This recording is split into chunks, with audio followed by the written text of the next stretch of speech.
இது மகிமை நேரம். ஆண்டவரும் உலக ரட்சகருமாய் இருக்கிற இயேசு கிறிஸ்துவின் ஈடு இணையற்ற மாபெரும் பரிசுத்த நாமத்தில் அன்பின் வாழ்த்துக்கள்.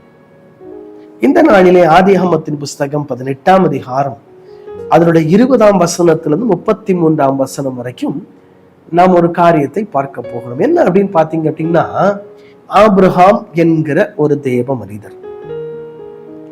இந்த ஆபிரகாம் என்கிற தேவ மனிதர் ஒரு கூடாரம் போட்டு இருக்கிறாரு. அவருடைய சகோதரனாக இருக்கிற லோத்துவுக்கும் ஆபிரகாமனுடைய வேலைக்காரருக்கு அடிக்கடி பிரச்சனை வர்றதுனால லோத்து நீர்வளம் உள்ள சோதோம் குமரா என்கிற பட்டணத்தை தெரிந்து கொண்டு அவன் அங்கே போய் விடுகிறான். ஆபிரகாம் இருக்கிற அதே இடத்துல ஆபிரகாம் இருக்கிறான். கொஞ்ச நாள் ஆன பிறகு ஆபிரகாமை சந்திக்கும்படியாக சில தூதர்கள் வருகிறார்கள். அவங்க சந்திச்சுட்டு போறாங்க. போகும்போது கர்த்தர் சொல்றாரு ஆபிரகாம், நான் சோதோம் குமரா பட்டணத்தை அழிக்க போகிறேன். ஏன் அழிக்க போறேன்? அந்த பாவம், அந்த ஜனங்களுடைய பாவம் எனக்கு நேராய், என்னுடைய சந்நிதிக்கு நேராய் வந்திருக்கிறது. ஆகவே அந்த பட்டணத்தை நான் அழிக்க போகிறேன். இந்த வார்த்தையை ஆபிரகாம் கேட்ட உடனே அவருடைய தேவ சமூகத்துல போய் ஜெபிக்க ஆரம்பிக்கிறார். என்ன ஜெபம்? ஆண்டவரே, 50 நீதிமான்கள் இருந்தால் அந்த பட்டணத்தை அழிப்பீரா? குறைச்சி வந்துட்டே இருக்கிறார். கடைசியில ஆண்டவரே, 10 நீதிமான்கள், அந்த பட்டணத்துல ஒரு 10 நீதிமான்கள் காணப்பட்டால் அந்த பட்டணத்தை அழிப்பீரா? இல்ல, 10 நீதிமான்கள் காணப்பட்டால் அந்த பட்டணத்தை அழிப்பதில்லை. அப்ப அந்த பட்டணம் அழிக்கப்பட்டு விட்டது நமக்கு தெரியும். ஆனா 10 நீதிமான்களோடு அந்த பட்டணத்துல யாருங்க இருந்த நீதிமான்கள்? யாரு? லோத்து, அவருடைய மனைவி, அவருடைய 2 பிள்ளை, 4 பேர் மட்டும்தான் அந்த பட்டணத்தில் இருந்த நீதிமான்கள். 4 பேர் மட்டும்தான் அந்த பட்டணத்தில் இருந்த நீதிமான்கள். மீதி அந்த பட்டணத்துல நீதிமான்கள் என்று சொல்வதற்கு யாருமே இல்லை. இந்த லோத்து அந்த சோதோம் குமரா பட்டணம் அழிக்கப்படுவதற்கு முன்பதாக அவர் அந்த பட்டணத்தை விட்டு பாதுகாக்கப்பட்டு வெளியே கொண்டு வந்து விடுங்க, ஆண்டவராலே வெளியே அழைத்து கொண்டு வரப்படுகிறார். அவர் வெளியே வந்துடுறார். ஆனா மீதி இருக்கிற ஜனங்கள் அங்கே அழிக்கப்பட்டு விடுகிறார்கள். அந்த பட்டணம் தீக்கிரையாக்கப்பட்டு விடுகிறது, சுட்டரிக்கப்படுகிறது. ஏன்? அங்கே பாவம் தேவனுக்கும் மனிதனுக்கும் நடுவாக ஒரு பிளவை உண்டாக்கி விடுகிறது.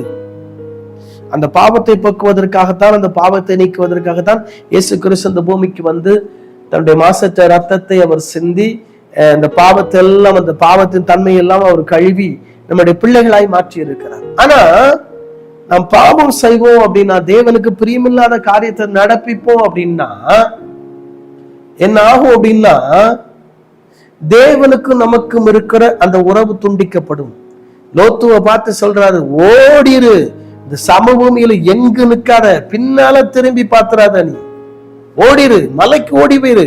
சொல்றான், ஆண்டவரே, மலை ரொம்ப தூரமா இருக்கு, அப்ப பக்கத்துல இருக்கிற சோர்வாருக்கு போ, நீ போற வரைக்கும் நான் வெயிட் பண்றான்பா உனக்காக. ஆண்டவர் சொல்றாரு பாருங்க, நீ போற வரைக்கும் நான் வெயிட் பண்றேன், நீ அங்க போய் சேர்ந்தவன் இந்த பட்டணத்தை அழிச்சிருவேன், நீ போய் சேர், இந்த பட்டணத்தை அழிச்சிருவேன். ஆனா பின்னிட்டு பாராத, பின்னிட்டு பார்த்தா உப்பு தூணா மாறிடுவேன். மலையை நோக்கி அந்த பட்டணத்தை நோக்கி ஓடுகிறார்கள். ஓடும்போது லோத்துவனுடைய மனைவி பின்னிட்டு பார்த்தால் அந்த உப்பு தூணாய் மாறிவிட்டாள். ஏன்? அந்த சோதோம் குமரா பட்டணத்தில் இருந்த அந்த பொருட்கள் மீது அவளுக்கு அவ்வளவு ஆசை, அந்த பட்டணத்தின் மீது அவ்வளவு ஆசை. ஐயோ, இந்த பட்டணத்தெல்லாம் விட்டுட்டு நம்ம ஓடி போறோம், இங்க இருக்கிற செல்வங்கள் எல்லாம் விட்டுட்டு ஓடி போறோம், இங்க இருக்கிற பொருட்கள் எல்லாம் விட்டுட்டு ஓடி போறோம், இங்க இருக்கிற எல்லாத்தையும் விட்டுட்டுலாம் ஓடி போறோம் அப்படிங்கிற ஒரு எண்ணம் உப்பு தூணாய் மாறினாள். உங்க வாழ்க்கையில இன்னைக்கு கிறிஸ்துவின் வழியிலே ஓடிக்கொண்டிருக்கிற நீங்கள், ஆண்டவருடைய வழியிலே ஓடிக்கொண்டிருக்கிற நீங்கள், கர்த்தருடைய வழியிலே ஓடிக்கொண்டிருக்கிற நீங்கள் பின்னிட்டு பார்க்கிறீர்களா? பின்னிட்டு பார்த்தீங்க அப்படின்னா, நீங்க எந்த இடத்துல பின்னிட்டு பார்த்தீங்களோ அதே இடத்துல தான் நிப்பீங்க. அடுத்த அடி உங்களால வைக்க முடியாது. ஏன் அடுத்த அடி வைக்க முடியாது? கிறிஸ்தவ வாழ்க்கையிலே ஒரு மனிதனை லீட் பண்ணி அல்லது அவனை வழி நடத்துகிறது கிறிஸ்து இயேசு கிறிஸ்து. அவர்தான் இசல் லீடர், அவர்தான் நம்மை வழி நடத்துகிறவர். அவர் முன்னால போய்கிட்டு இருக்கிறாரு. அவரை பார்த்து போகாம பின்னால உலகத்தை எட்டி பார்த்தோம்னா இந்த உலகம் நம்மளை எந்த இடத்துல இருக்கிறோமோ அதே இடத்துல வச்சிரும், நம்மளை முன்னேற விடாதது. ஆனா கிறிஸ்து நம்மை முன்னேற்றி நடக்க பண்ணுவார், முன்னேறி நம்மை நடக்க பண்ணுவார், முன்னேறி நம்மை ஓட பண்ணுவார். அவர் நமக்கு பாதுகாப்பு கொடுத்து நம்ம நடத்துவார். இந்த லோத்துக்கு பாதுகாப்பு கொடுத்தாரு, பிள்ளைங்களுக்கு பாதுகாப்பு கொடுத்தாரு, ஒய்ஃபுக்கு கூட கொடுத்தாரு. அந்த சோர்வாருக்கு போற வரைக்கும் நான் அந்த பட்டணத்தை ஒண்ணுமே செய்ய மாட்டேன்ப்பா, அந்த பட்டணத்துக்கு ஓடி போயிரு. லோத்துக்கு மனைவி ஆண்டவுடைய வார்த்தையை கேட்காம பின்னிட்டு பார்த்து உப்பு துணாரு. இன்னைக்கு உங்க வாழ்க்கையிலும் உலகம் உங்களை இழுக்குதோ? உலகம் தேவை, உலகத்துல தான் இருக்கிறோம்.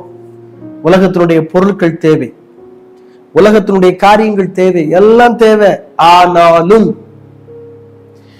இந்த உலகத்தினுடைய பொருட்களையோ இந்த உலகத்தையோ சார்ந்து விடக்கூடாது. அதன் மீது முழு நம்பிக்கை வச்சிடக்கூடாது. நம்முடைய நம்பிக்கை கிறிஸ்து மேல, இயேசு கிறிஸ்து மேல, ஆண்டவர் மேல நம்முடைய நம்பிக்கை இருக்கணும், கர்த்தர் மேல நம்முடைய நம்பிக்கை இருக்கணும், அவரையே நாம் சார்ந்து இருக்கணும். அவரே நம்பிக்கை, அவர் மேலே நம்பிக்கை வச்சு அவரே சார்ந்திருந்தோம்னா நம்முடைய வாழ்க்கையிலே நம்முடைய ஆண்டவர் அற்புதங்களை செய்வார். தலைகளை தாழ்த்தி ஜெபிப்போம். அன்பின் ஆண்டவரே உமக்கு ஸ்தோத்திரம். உண்மையே நாங்கள் சார்ந்து விடுவதற்கு, உண்மையே நாங்கள் நம்பி விடுவதற்கு ஆண்டவரே, இந்த உலகம் எங்களை இழுக்கும் போது, ஆண்டவரே, அந்த மாய வலையிலே நாங்கள் சிக்கி விடாதபடி கர்த்தர் எங்களை பாதுகாத்து இயேசுவின் மாறாத நாமத்தில் ஜெபிக்கிறேன் பிதாவே, ஆமென்.